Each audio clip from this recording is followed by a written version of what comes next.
Olá, olha nós aí de novo, dando sequência ao estudo do livro de Chico intitulado Luz no Lar, um livro que nos leva à reflexão da vida no lar, dos casais, dos filhos, dos avós, dos netos, do convívio de uma forma geral.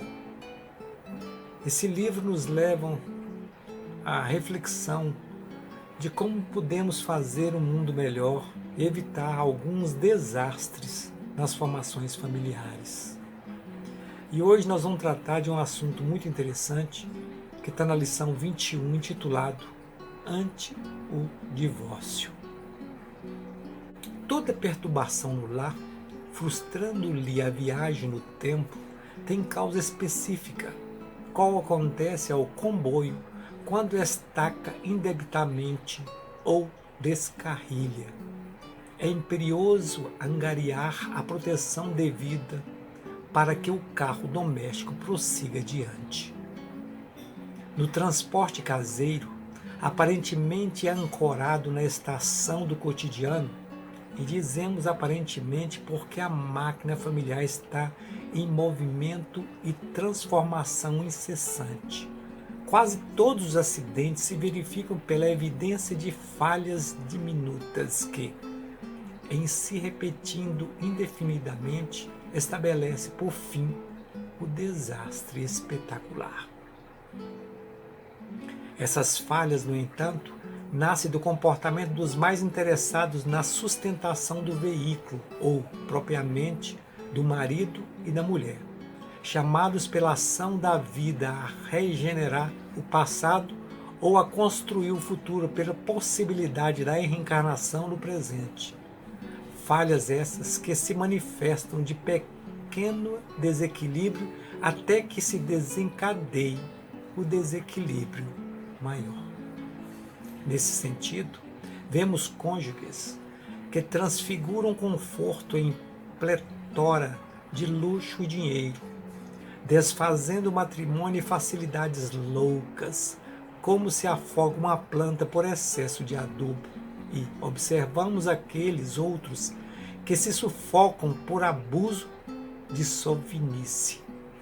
Notamos os que arrasam a união conjugal em festas sociais permanentes e assinalamos os que destroem por demasiada de solidão. Encontramos os campeões da teimosia que acabam com a paz em família, manejando atitudes do contra-sistemático diante de tudo e de todos. E identificamos os que a exterminam pelo silêncio culposo à frente do mal. Surpreendemos os fantásticos da limpeza, principalmente muitos de nossas irmãs, as mulheres, quando se fazem martírios de vassoura e enceradeira, disposta a arruinar o acordo geral em razão de leve cisco dos móveis. E somos defrontados pelo que primam no vício de elamear a casa, desprezando a higiene. Equilíbrio e respeito mútuo são as bases do trabalho de quanto se propõe garantir a facilidade conjugal, de vez que, repitamos, o lar é semelhante ao comboio em que filhos, parentes, tutores e afeiçoados são passageiros. Alguém perguntará como situaremos o divórcio nessas comparações. Divórcio, a nosso ver, é deixar a locomotiva e seus anexos. Quem responde pela iniciativa da separação, de certo que larga todos esses instrumental de serviço à própria sorte e cada consciência é responsável por si. Não ignoramos que o trem caseiro corre nos trilhos da existência terrestre, com autorização e administração das leis orgânicas da providência divina e, sendo assim, o divórcio, expressando desistência ou abandono do compromisso, é decisão lastimável conquanto às vezes necessário, com raízes na responsabilidade do esposo ou da esposa que, a rigor, no caso, exercem as funções de chefe e maquinista.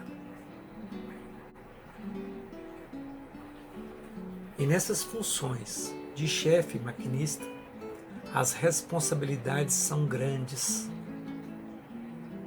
Porque em uma família, em um casal, é envolvido vários interesses, vários sonhos, inclusive dos responsáveis por aquela situação que vivem, porque foi uma escolha de dois seres para formarem uma família. E a partir da hora que existe uma escolha, você pensou, você analisou, você mediu as consequências para essa formação. E hoje, depois que você a formou, você tem a responsabilidade de pelo menos tentar mantê-la. Como disse o texto do Emmanuel, muitas vezes as mulheres se pegam dos pequenos detalhes que foi citado ali na limpeza, foi citado ali em uma vassoura, em uma enceradeira, porque eram frases e situações de um tempo não muito distante, que não faz parte hoje. Hoje as reclamações, lógico, evidente, que seriam diferentes. Seriam as lamentações que eu também trabalhei o dia todo, tanto o homem, tanto quanto a mulher. E chegam em casa que seria o momento que realmente poderiam estar colocando as coisas, ou seja, o trem no trilho. Já chegam as lamentações e responsabilizando às vezes aquele par pelas suas derrotas, pelas suas frustrações no trabalho, no lado social, ou se sentem presos àquele relacionamento, porque tem um desejo de ter outras coisas além daquele relacionamento. Quando duas pessoas se unem para formar um casal, e se uma das partes não cooperar, realmente não vai dar certo. Vai destruir os sonhos, principalmente quando já tem filhos. Os filhos se sentem perdidos, abandonados. Eles não sabem de que lado ficar, se é do pai ou da mãe. Não quer dizer com isso que você é obrigado a estar do lado um do outro. Mas é bom lembrar que vocês ou nós estamos aqui para resgate, como disse o próprio texto do Emmanuel.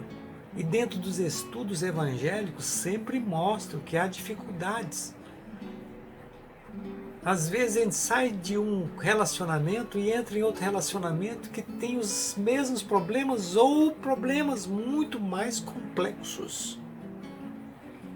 Porque aí você já não vai ter só um relacionamento, você tem 2 relacionamentos, 3 relacionamentos, filhos com um relacionamento, com outro relacionamento, e você é o único que tem que lidar com toda essa situação. Isto eu falo tanto para mulheres quanto para os homens. Então o que pudermos lutar para permanecer dentro do relacionamento é o ideal. Nós sabemos que não é fácil, mas tem que haver cooperação de ambas as partes. Às vezes uma parte quer exigir demais do outro e o outro se cala na esperança de conquistar na humildade. Mas chega um ponto que não dá para segurar a onda. Porque um barco que todos sentam do mesmo lado, ela vai virar. Tem que contrabalancear.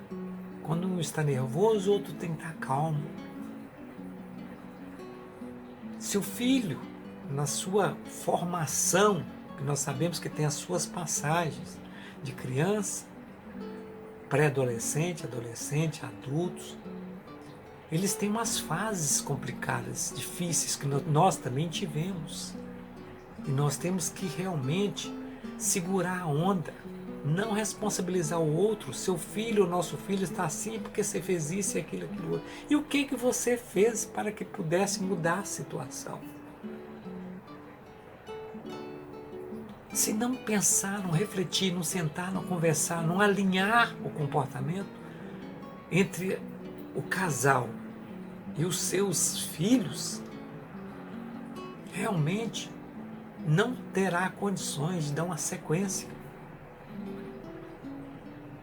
Mas é necessário que tenhamos paciência e humildade, que possamos deixar o egoísmo, a vaidade de lado, para que possamos vencer os obstáculos. Muitos se perdem nos vícios, que é mais triste ainda. Vamos refletir, vamos buscar o conhecimento. Esse livro é só uma fonte de pesquisa. Eu estou lendo esse livro e estou fascinado com ele porque ele é um livro voltado só para o relacionamento familiar. Iniciando lá na primeira lição, que é um culto evangélico no lar, onde chama realmente a religião ou os estudos religiosos dentro do Evangelho, da Bíblia Sagrada e de tantas outras obras, para que a gente possa ter conhecimento realmente e formar uma família estruturada para mudar os conceitos e as condições de atitudes do mundo. E só mudaremos o mundo a partir da hora que nós mudarmos dentro dos nossos lares. Só mudaremos o mundo quando nós mudarmos internamente os nossos conceitos e comportamentos e atitudes. E para ganhar alguma coisa é necessário que você abra mão de outra. Ninguém ganha de todos os lados. Pense nisto. Para que não venha desfazer um relacionamento com uma estrutura que poderíamos mudar o mundo com tudo isto. Pense, reflita. E amanhã poderíamos fazer a outra lição, que certamente falará também de família. Que Deus nos abençoe e é bom sempre lembrar: Deus no comando e Cristo nos exemplos.